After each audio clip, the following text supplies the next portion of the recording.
Hey there, this is Color for Digital Design, and I'm Alvalyn Lundgren, your instructor.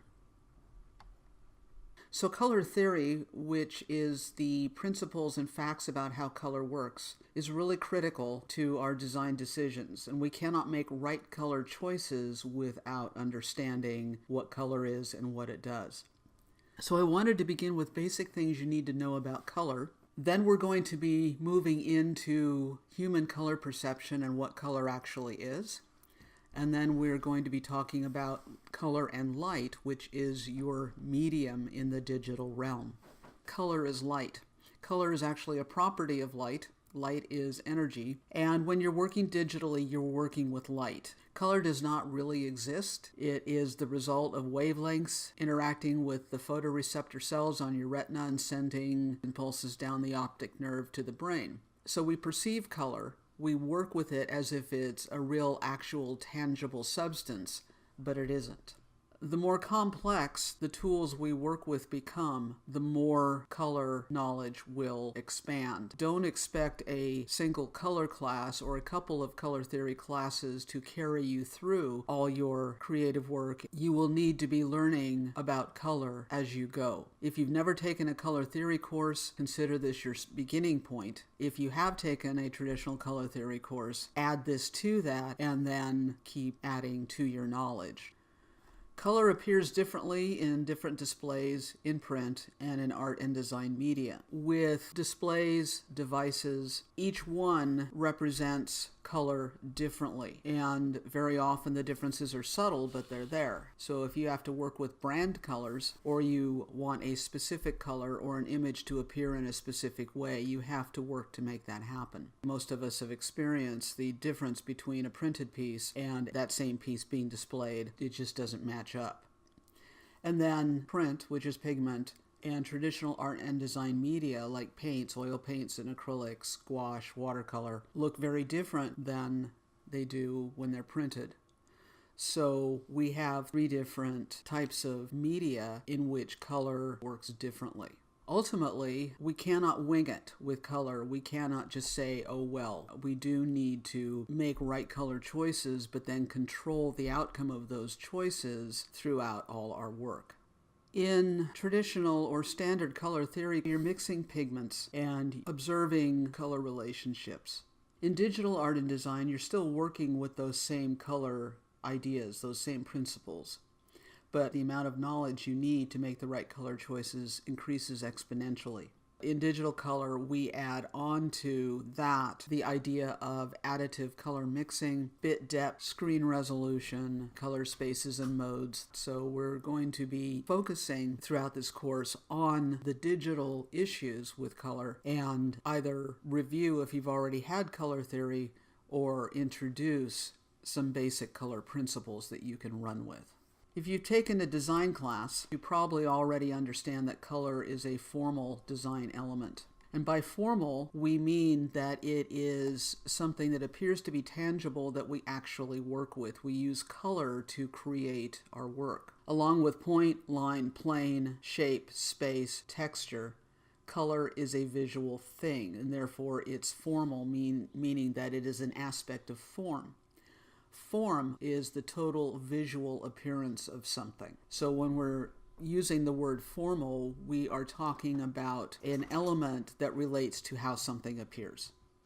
The element of color is the most broad, deep, multi-layered, multifaceted, and complex of the formal design elements. Every principle from traditional color theory applies to color theory in the digital realm. So when we're working digitally, we are working with light as a medium. Our ability to see how we take in information visually is all about color. To see anything is to see color. So let's start looking at how we see color, what those visual systems and apparatus are. Our perception of color is the result of light entering the eye and landing on the retina, which is the back of the eyeball. On the retina are photoreceptor cells, which are stimulated by the light waves, and they send impulses down the optic nerve to the brain. So our perception of color is the result of a working relationship between light, our physiology, and our brain. So let's take a closer look at what is actually there on the retina. We have light coming from the front of the eye, and deeper in the surface of the retina are the photoreceptor cells. And photoreceptor, of course, just means light receivers. There are two different kinds of cells. One is the rod cells and one is the cone cells. The rod cells record the amount of light, whether light is bright or dim. That's the amplitude of the light. And the cone cells are what records the wavelengths or the color of the light. It's important to note that the rod cells are distributed fairly evenly across the entire surface of the retina, and that the cone cells are distributed more in the center. There are more rod cells than cone cells. The cone cells are positioned toward the center of the retina. So that means that we don't see color very well in our peripheral vision. We have to be looking straight at something. And if you've taken a perspective class, you understand the cone of vision, which is about 30 degrees either side and top and bottom of dead center. And that's basically also where the cone cells really do their thing. Beyond that 30 degrees either side of dead center, which basically is a 60-degree radius, we don't see color well. So we have to be looking at something directly to observe what color is going on. Color blindness is basically an inability to distinguish between different colors, and it's usually limited. It's a disruption in the visual system. It can be inherited or it can be acquired through injury or illness. Color blindness is seldom total. It usually bears out in a polarity. You can see red and green really well, but not blues and yellows. Or you can see blues and yellows really well, but not reds and greens. And this is an example of the Ishihara color blindness test. Normal vision, you'll be able to see a 6, and you'll be able to see 74. And this is what this looks like if you have certain color deficiencies. And this is what this will look like with those same deficiencies. Can you be an artist, photographer, designer if you are colorblind? The answer is yes. Is yes for the most part. Color vision is a physiological thing. Generally speaking, with very little differentiation, you will see green as green, blue as blue, blue-green as blue-green, and you'll be able to differentiate between different colors in the spectrum in the same way that everybody else does. It is something we have in common. This is what's known as color invariance. Evidently, this has been a question that's been around for quite a long time, and color invariance is a theory proposed by Isaac Newton back in the 1700s, that people do see the same colors in the same way with minor differences. If you have a group of people and they're all looking at a certain color of green, they're all going to be seeing green the same way because it's a physiological thing. You have light waves, and the light waves are constant in terms of their frequency, entering the eye, stimulating the photoreceptor cells, sending nerve impulses down the optic nerve to the brain. So since color is all about light, let's take a look at color as light and understand what it is. So color is part of the electromagnetic spectrum. The electromagnetic spectrum is the energy spectrum, and it includes X-rays and gamma rays and microwaves and radio waves and all of these other things. And this very small portion is the visible light spectrum, also known as the white light spectrum. This represents this little bandwidth right here. So there's a rainbow of color, and we have, of course, red and orange and yellow and green and blue and indigo and then violet. And over here, of course, is infrared. Over here is ultraviolet. Within this spectrum, you'll see that some color bands are wider than others. Yellow's a very narrow band. Cyan is a very narrow band. And then blue is fairly wide, green is fairly wide, and red is fairly wide. So in the visible white light spectrum, we have red, green, and blue, and between them we have cyan and yellow, and then we'll end up with magenta in terms of our color circle when we're dealing with light. Red, green, and blue are the primary or foundational colors or hues in light. Let's talk about wavelength frequency. Frequency deals with speed. Every hue within the visible or white light spectrum has a different frequency.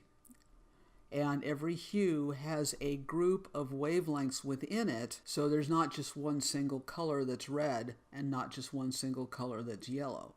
If we look at this list of wavelength frequencies, we'll see that red contains wavelengths running from 750 to 650 nanometers. So we're talking about very short distances.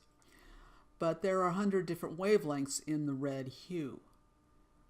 640 to 590, well, that's about 50 wavelengths. So the bandwidth of orange is narrower than the bandwidth of red. Yellow, there's only 30 wavelengths. It's a very narrow band right there compared to this one. Blue, there's about 80. Indigo, there's very few. There's about 10 different wavelengths. Violet has a few more. And then we go out of the visible white light spectrum into ultraviolet. So we can look at it like this. The distance from the top of one wave to the next is shorter than the distance from the top of the wave to the next in red. So red is longer in wavelength, blue, indigo, violet are shorter in wavelength. So light is created at a source and it is emitted in waves, just like if you throw a ball into a swimming pool, the ball will hit the surface of the water and you will get a ring of waves moving out and away from it and expanding, and that's exactly the same thing light does. So with a wavelength, we have two issues to deal with in terms of our color purposes. One is the distance from the crest of one wave to the crest of the next wave. That is one wavelength. And that is how we measure the color of the light. Amplitude is the vertical measurement from the trough to the crest. So that measures the amount of light that comes into the eye or that reflects off a surface. When we work with light and we're dealing with trying to organize and sort color, we're talking about color that is known as additive. An additive just means that when you take the component colors, the foundational hues, red, green, and blue, and mix them together, you create all the other colors in the spectrum. Those foundational hues are known as primary hues, and they're primary meaning you start with them, they are first, they exist first. You can't mix any other colors to create them, but you mix them to create all the other colors. So in light, our primary hues are red, green, and blue. When you mix blue and green together, you create cyan. When you mix green and red, yellow is the result. And when you mix red and blue, magenta is the result. Magenta, cyan, and yellow are secondaries mixed from two primaries. And keep these in mind because they're very important for our second unit on subtractive color. These will play a major role. So additive color mixing is just basically the blending of light. When you mix everything together, not just a primary with a primary, but you mix all three primaries together, the result is white. So everything adds up to the whole complement of the visible light spectrum, the whole thing. So let's take a look at an actual lighting demonstration showing the additive color mixing.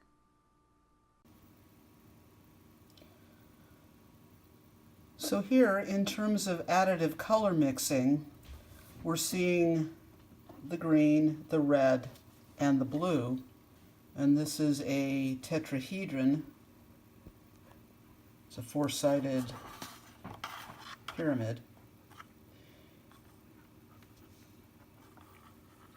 And the color of the tetrahedron is actually white. Notice also how there's yellow extending over here because the form is blocking the blue light. So the combination of the red and green is creating this yellow shadow. Notice that the green is almost a yellow green. It has so much yellow in it, it's a very light and very vivid color. And you can see here in the shadow, the cast shadow, there's magenta, and over here in this cast shadow there's cyan, because the red light is being blocked by the form. And here you can see on a sphere, the sphere is also white. We have the green and the red and the blue, and then the various yellow, cyan, and magenta cast shadows. So again, the yellow is being created where the form itself is blocking the blue light, and we're getting the combination of just the red and the green reflecting off the white surface. I want to introduce the concept of a color system. When we work with color, we need to be able to identify, organize, and arrange color in a logical manner. And that's what a color system is. There are two basic systems, and each system has subsystems. So our first concern is going to be understanding the two systems, and then our main focus will be on one of them for the most part for the duration of this class. So a color system is a way of organizing, identifying, and defining color so that we can understand it and work with it. When we're dealing with direct light, which is light that's created from an original source, we're dealing with the additive color system. And it uses additive color mixing. All the component colors blend together to create white. And again, the primaries for the additive system are red, green, and blue, and the secondaries are cyan, magenta, and yellow. And that is simulated here. This is an additive color simulation. It's an illustration to show how the light actually mixes. Each of the systems we'll talk about has properties or aspects. The properties of additive color, or direct light, include hue, which is the sense of color. The word chroma means color. Hue is also a color family, and this is very important to note, because when we're talking about hues, we're talking about, shall we say, the parents of a color family. And things like pink, alizarin crimson, rose madder, those are all part of the red color family. And then blue will have cyan blue, ultramarine blue, and so forth. So there are various colors that are individually named, or they're popular names within a hue family. But the hue names are red, green, blue, cyan, magenta, and yellow. Another property is saturation or purity, the amount of chroma that we see. It deals with the brightness or the vividness of a color. White light, it's a blend of all the colors, all the component hues. So white light is not pure. Once we start seeing chroma in light, whether through that's the only wavelengths that are being created or it's filtered, we have pure light, or light that becomes more pure. The purest light actually is like a laser. It's a single wavelength. So if the closer you get to a single wavelength within a bandwidth, the more pure your light is. But generally speaking, white light, since it's a blend of everything, is not considered pure. And then there's luminance, which is the amount of light. Going back to the wavelength anatomy, hue deals with the length of the wave, or the wavelength frequency, or the color that we see. Luminance is the amount of the light, the amplitude. That's the vertical measurement on the wavelength. And saturation is basically how many wavelengths are we dealing with at one time. All of them, or just a few? If just a few, the color in our light is more pure. So in software, we can see these properties when we're dealing with color pickers. If you open up a color picker and select a particular hue from the spectrum, what we're going to do is see the pure saturated color, the color blended with all the other colors to create white, the lack of color, and every other possibility in between. The saturated colors, or the pure colors, are in the upper right corner. Increasing the amplitude of the wavelength moves us to the left, to white. As we move down this side, which is all white into grays, we don't have purity. Everything's blended, but this is an amplitude issue here. We are decreasing amplitude as we move down to black, where we have no light whatsoever.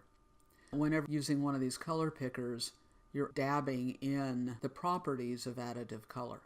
To summarize all that, with additive color mixing, we are in the additive color system, or the RGB system, or the system that pertains to direct light. And direct light comes from an original source. There are two different types of direct light that we commonly encounter and work with. One is incandescent.